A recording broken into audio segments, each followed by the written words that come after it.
Nshuti za Digital Encyclopedic Tech Limited, twagarutse mu cyigisho cyacu cy'imisoro yo mu Rwanda, aho turimo kubigisha imisoro itandukanye. Mwabonye ko mu cyigisho cy'ubushize twize umusoro wa CIT, ndetse twize na TVA cyangwa se VAT. Uyu munsi rero hari umufana wacu se cyangwa udukurikira watubajije ku kintu cyerekeranye na balance sheet ndetse na profit and loss, ashaka ko twamusobanurira uburyo balance sheet yuzuzwa cyangwa se profit and loss. Ngira ngo profit and loss cyangwa balance sheet ni imigereka isaba kuzuza. Iyo migereka ni y'umuntu uboneka mu cyiciro cya gatatu bita Rio Regime. Ni umuntu ufite igicuruzo kiri hejuru ya miliyoni 20 mu mwaka. Ni ukuvuga ngo umuntu ufite sales ni umuntu wacuruje akageza ku gicuruzo cya miliyoni 20 mu mwaka. Uwo ni we usabwa kuzuza iyo migereka. Rero niyo tugiye kwigisha muri uyu mwanya. Muri kumwe na Horike nk'ibisanzwe. Reka twinjire rero uburyo tubona uwo mugereka. Ese uwo mugereka wawukura hehe? Nta bundi buryo tubikora. Turaza tukajya tujya muri Google. Twagera muri Google tugahita twandikamo e-tax.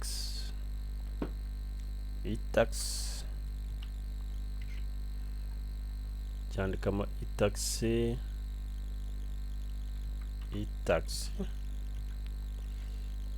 cyangwa se ukandikamo nuza yose. Link yose ni https ukaza gushyiraho etax.rra.gov.rw. ako kanya wita ubona iyi platform, ukuzuzamo hano tin number yawe. Yego, wamara kuzuzamo tin number, hano hasi ukuzuzamo ijambo banga cyangwa se iryo tumaze kumenya nka password. Ukandikiramo password yawe witonze ko wayishyizemo. Iyo uyibagiwe hari uburyo bwateganyijwe kubasha kwinjira ukoze indi password y'ako kanya. Murabona ko rero tumaze kwinjira muri e-tax yanjye. Nk'uko mubibona ni Digital Encyclopedic ifunguriwe muri Gasabo. Hano tuba turi mu rubuga rw'iyi company ya Digital Encyclopedic Tech Limited. Aha rero tuhita tuza hano kuri Annexure Downloads, tukamanuka tukajya ahantu handitse CIT nayo ukayitambika ukashaka umugereka wa CIT. Nguyu urahera hano ngo CIT riri Annexure version 7 from 2023. ukayikirika ihita downloaded. Ure tubona hano hejuru ko bakubwiye ko ibaye downloaded, iba igiye muri download muri machine. Tuza hano muri machine, nariyo hafunguye wafunguka, ariko utabonye hariya uraza hano ko tujya muri download. Nguyu wamaze gufunguka, warangiza ukahita ufungura. Iyo ugeze hano rero uhita ukora hano handitse enable editing kugira ngo ubashe kugira ibyo editingamo. Ukakanda hano enable contents kugira ngo ubashe kugira icyo ukora kuri izo contents. Hano habanza ni Rwanda Revenue Authority e-tax annexures, babanza kuguha amabwiriza cyangwa se bagusobanurira mu busobanuro bw'uburyo ubasha kuzuza iyi migereka. CIT rero igira imigereka 11 as far as I think. Nguyu wa mbere ni balance sheet, wa kabiri profit and loss, uwa gatatu ni related party transactions, uwa kane ni company representative, agakurikiraho depreciation table, imigereka 1 2 3 4 5 6 7 8 9 10 11 nkuko nawe babwiye, ariko hari igihe batagusaba kuyuzuzamo yose, cyane cyane imigereka udashobora gutaruka mu gihe uri muri cya cyiciro cya gatatu nakubwiye ni balance sheet, profit and loss ni ya company. Iyi migereka itatu yo ntushobora kuyitaruka kuko niyo ugiye muri e-tax usanga bashyizeho utunyenyeri tw'umutuku bakwereka ko iyo migereka ko udashobora kuyirenga, ntushobora kudekarara iyo migereka uyirenze. Uyu munsi rero reka turebe ku mugereka wa mbere witwa balance sheet. Balance sheet ngiyi, aha hantu bagusaba kuzuza bino bintu, ubona arahanditse ngo fixed assets. So ahangaha huzuzwamo iki rero? Reka tunyure muri ibi bintu turebe uburyo tubyuzuza. Iyo ugiye wuzuzamo hano iyi nuzigenda aho umutuku agenda hiyuzuza, iyi table igenda yiyuzuza. So reka mbanyuriremo uburyo n'ibyo twuzuzamo hano muri balance sheet. Balance sheet yacu turebe ngo twayuzuza dute. Ni imirongo myinshi nk'uko mubibona, iramanuka iramanuka iramanuka. Murabona ibintu byose usabwa kubyuzuza utarabifatiye amahugurwa byakugora cyane.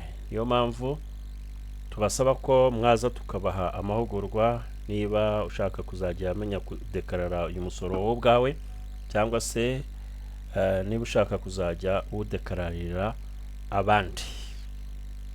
Yego, ubona ni byinshi cyane, biraza bikagarukira aho ngaho. Yego, reka rero dutangirire hariya hejuru kuri assets cyangwa fixed assets, turebe ngo ni ibiki twakuzuzamo. Fixed assets ni ibyo ufite bihoraho, ni ibintu utunze bihoraho. Ibi ni ibintu bya business bimara igihe kirekire, icyo uzajya wuzuzamo rero nk'ahari handitse rent ni igihe waguze ubutaka bwa company, cyangwa se ufite building, inzu, iduka, ufite imodoka, cyangwa se ufite ibikoresho bya mudasobwa, printer, ibintu IT equipment runaka, nizo wuzuzamo hariya nkuko nabikweretse. Uraza kuzuzamo hano rent, uzuzamo amafaranga. Tuvuge wenda hano kuri rent, tuvuge ngo tugiye kuzuzamo ko dufite rent ya miliyoni, inzu ya miliyoni 40. Uraza uzandikemo like this, gutya. Okay, urabona hejuru toto isiba miliyoni 40. Tuvuga wenda ngo dufite n'imodoka ya miliyoni, building arani rende no butaka, reka ubutaka wenda tubugire miliyoni 15. Miliyoni 15, izi ni miliyoni 15 gatatu 6 turakuramo 0 izo ni miliyoni 15. Okay, noneho wenda dufite building, inyubako yacu tuyihe miliyoni 45 gatatu. Okay, urabona ko toto hariya ya assets isaba miliyoni 60 birikora. So reka wenda tuvuge ngo muri ibi bikoresho bindi katugira icyo twuzuzamo, wenda dufite furniture and fittings, ibintu by'intebe, tubihe miliyoni 4 miliyoni 4. Urabona ko the balance sheet hariya hejuru ya fixed assets irahita yikora. So hari nicyo ahangaha ni ibiwuzuzamo muri fixed asset. Tugiye kuri kabiri rero, investment wuzuzamo iki nshuti zanjye? Katubabwire icyo muri investment wuzuzamo. twari turi gusobanura building, turi gusobanura ibikoresho runaka. Reka twite twigera kuri kabiri.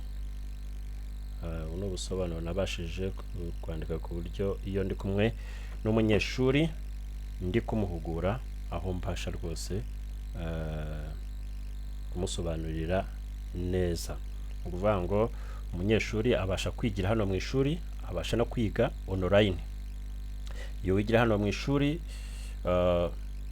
uraza kwicara hano ku ntebe, iyi mashine n'iriya tuba twabihuje, aguha headphone ukambara ku buryo tubasha gukurikira ibyo ndi kwigisha hano, unabirebera hariya ku buryo ubasha gutaha isomo warifashe neza.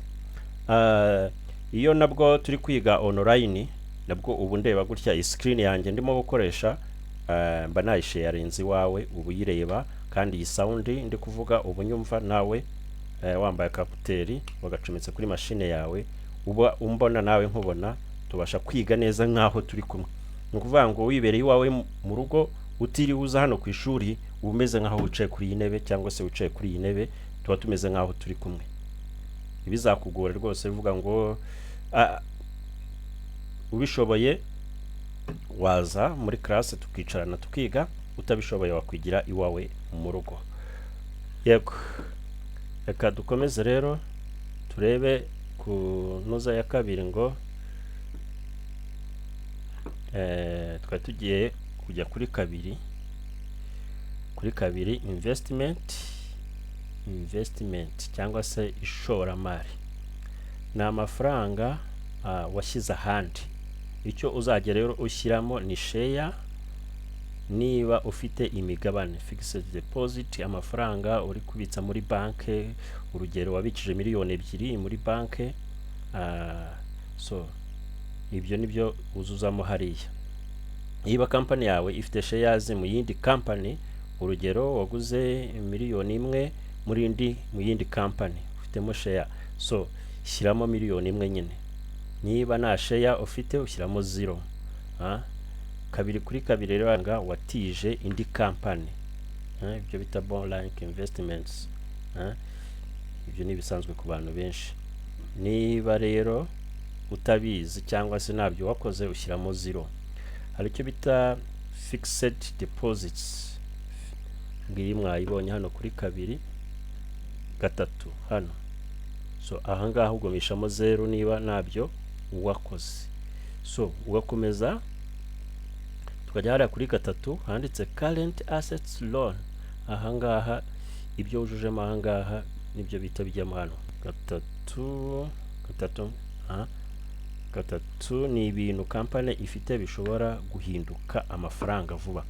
Nko mu mwaka umwe bikaba byahinduka amafaranga nka stock, amadeni abantu bazakwishyura.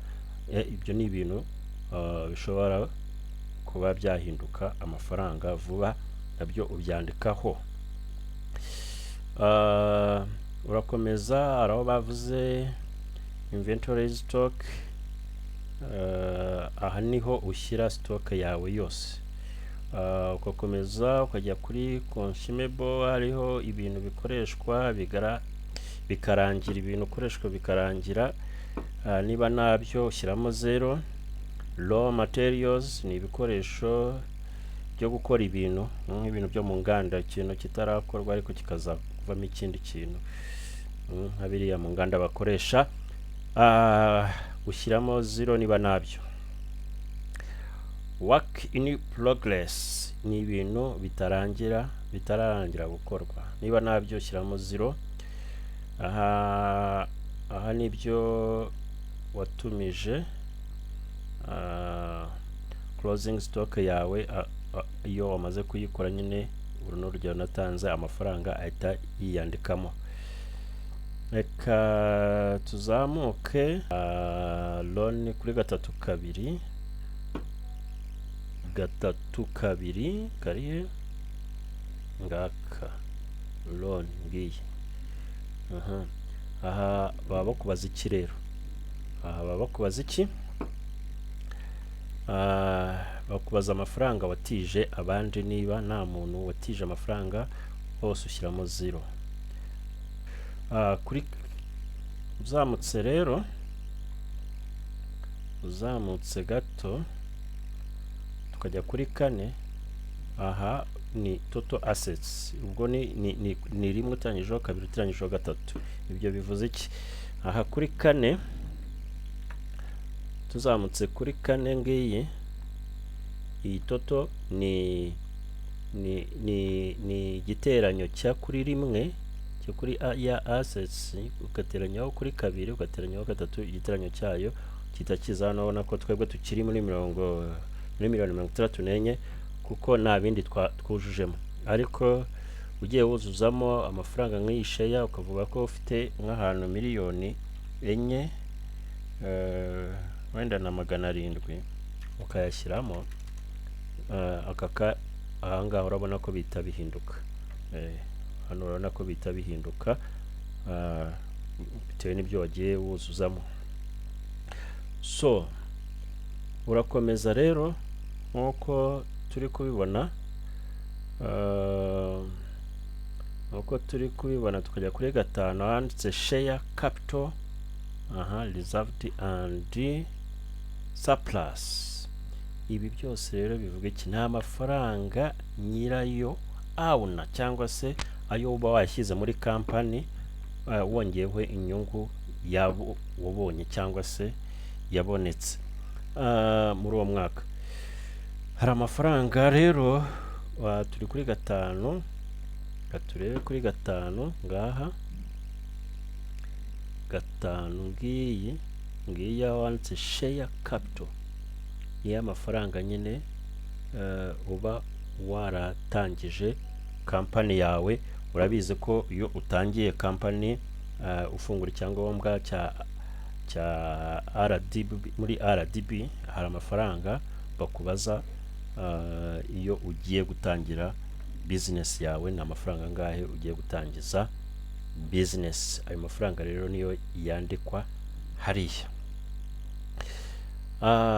Dukomeje gato ya reka tujye kuri 6. 6 batubwiye ko ari long term liabilities. Aha batubwiye iki rero? Ni amadeni kampani ifite izishyurwa mu gihe kirenze umwaka umwe. Amadeni uba wakubye ufite, ariko ayo madeni ukaba uzayishyura mu gihe bazayakwishyura mu gihe kirenze umwaka umwe. Ayo madeni nayo uyandikamo hariya.